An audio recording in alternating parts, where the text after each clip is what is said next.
こんにちは、みどりです。ニュージーランドより発信しています。このチャンネルでは日常の困難を乗り越え、心穏やかな生活を目指す知恵を共有します。今回も心に響く話を短くお届けしようと思います。今回はもっとネットを有効活用して趣味や学びや生活を充実させようという話をします。先日、友人とおしゃべりしていた時のことです。友人が言ったのは、高校生の息子がスマホでゲームばっかりやっていて全然勉強しないのよ。一番大事な時期なのに。と始まって、しばらく息子さんの話をされて、その後に、ネット上での誹謗中傷やネットを悪用した詐欺事件も多発して、ネット社会は本当に困ったものね、というふうに話をしていました。友人の話を聞いていたら、ネットの悪いところだけを列挙して、ネットを悪者扱いにしている様子でした。この友人と同様に、ネット社会が発達したことを嘆いて、悪く言う人たちも珍しくはないです。彼らが言うように、確かにネットには悪い部分、闇の部分が存在します。しかし、ネットのおかげで私たちの生活が向上して便利になった点もあります。もっと良い面にも目を向けて、それを利用して生活を豊かにした方がいいのではないかと私は個人的に思いました。今回私がお話ししたいのは、どんなことでも良い面、悪い面、両方が存在することです。メリットもデメリットもまんべんなく見て、デメリットは極力最小限に抑えること、またメリットを最大限に活用するということです。ネット社会の発達で具体的にはどのようなことが良くなったのでしょうか。挙げればキリがないです。私が日本に住んでいた頃にはインターネットはありませんでした。何かちょっとした調べ物をするにも図書館まで行かなければなりませんでした。自宅から一番近い図書館でもバスに乗っていく距離です。図書館で知りたいことを調べて、寄り道もしないで帰宅しても最低1時間はかかりました。しかし今では茶の間のパソコンでちゃちゃっと検索するだけで知りたいことを見つけられます。大抵のことは5分10分あれば答えを知ることができます。ネットのおかげで調べ物も楽にできるようになりました。私が若い頃には何か勉強したいと思った時には専門学校へ行ったり何らかのコースに参加して勉強するのが普通でした。学校へ行くのもコースを取るのもお金がかかるし、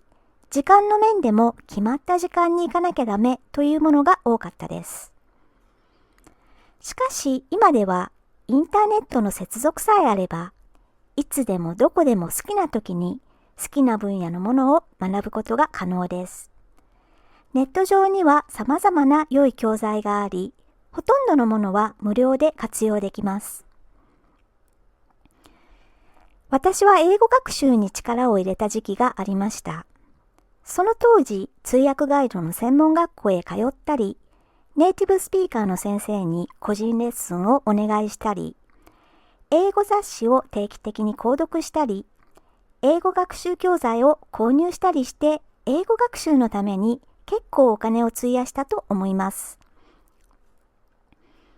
しかし今ではその気になれば、私が若い頃に一生懸命だった英語学習は、ネットを活用してほとんどお金を支払うことなく必要な教材を手に入れることができます。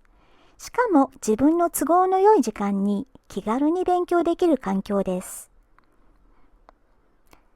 大学に進学して勉強する道もありますが、必ずしも大学に行かなくてもネット上の教材で知識を得ることもできます。Google スカラーを利用すれば、ありとあらゆる分野の論文、学術誌、出版物などに無料でアクセスできて学ぶことも可能です。私がニュージーランドに来たばかりの頃、日本の家族や友人と電話で話したければ、かなり高額な国際電話料金を支払う必要がありました。電話交換手を通した通話の場合には、たった3分間話をしても1000円ぐらい料金がかかりました。そんなに高ければゆっくり会話もできません。要件だけを伝えることが多かったです。しかし今ではスカイプや LINE を使用して無料でビデオコールができます。最近はネットの速度もだいぶ速くなったので、画質や音質もかなり質が高いです。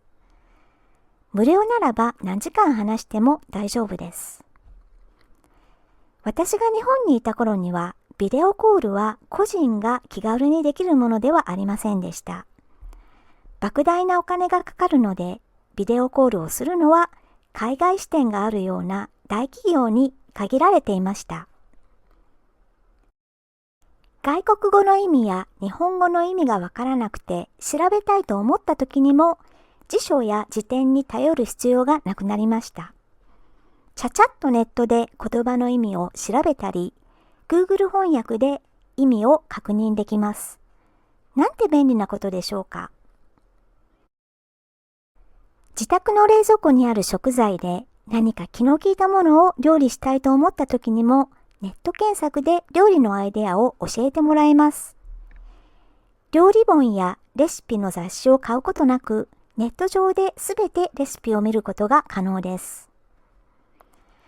今はみんな当然のように使っていますが、私が日本にいた頃にはこんな便利なサービスはありませんでした。ちょっと前までは銀行まで出向いていろいろ手続きをしていました。しかし今ではインターネットバンキングがあります。支払いや送金もあっという間に自宅のパソコンで完結できます。わざわざ銀行まで出向く必要がないから、時間も有効に使うことができます。CD や DVD を買わなくてもネット上で好きな音楽を楽しめたり、お気に入りの映画鑑賞をできます。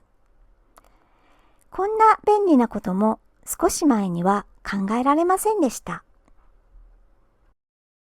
海外に住む友人に手紙を送るのにも昔は1週間ほど時間がかかりました。しかも切手代を支払う必要があります。しかし今ではメッセージも写真もメールで簡単に送付できます。たった今書いたものが地球の裏側で生活する友人にすぐに届いてしまうんです。私が今回言いたいことは、どんなことでも良い面と悪い面と両方が存在することです。悪い面ばかりにフォーカスを当てれば、悪い面が膨れ上がって見え、良い面が見えなくなってしまいます。逆に良い面ばかりに集中すれば、良いことばかりしか見えなくなります。一番理想的なのはニュートラルな視点である事柄のメリット、デメリット、ポジティブ面、ネガティブ面の両方をまんべんなく見ることです。つまり客観的に物事を見るということです。ネット一つを取り上げてもデメリットや闇の部分もありますが、メリットやポジティブ面も必ずあります。悪い面と良い面とをしっかり見て、どうすればデメリットを最小限に抑えられるのか、どうすればメリットを最大限に活かせるのか、そちらをじっくり考えた方がいいです。誹謗中傷で傷つかないためにはどうすればよいのかを考えて、その対策案を実践してみます。ネット上で詐欺に遭わないためには、どんな手口の詐欺があるのかを知るといいです。見ず知らずの発信元から届いたメールでは、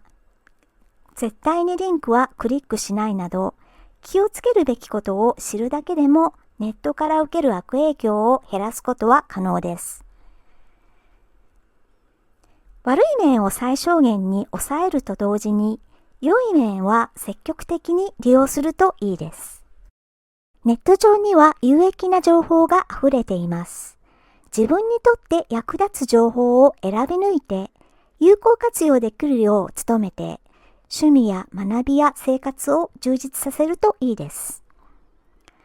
自分にとって有益な情報を厳選するのは、とても大切なスキルだと思います。これも習うより慣れろで、実際に自分で試しながら身につけるものです。もっともっとネットを有効活用して、趣味を楽しみ、いろいろ学び、生活の質を高めていけたら素晴らしいことではないでしょうか。ということで今回はもっとネットを有効活用して趣味や学びや生活を充実させようという話をしてみました。最後まで聞いていただきまして本当にありがとうございました。次回も役立つ情報をお届けする予定です。応援いただけると嬉しいです。よろしくお願いいたします。ニュージーランド在住のみどりでした。それではまた次回まで。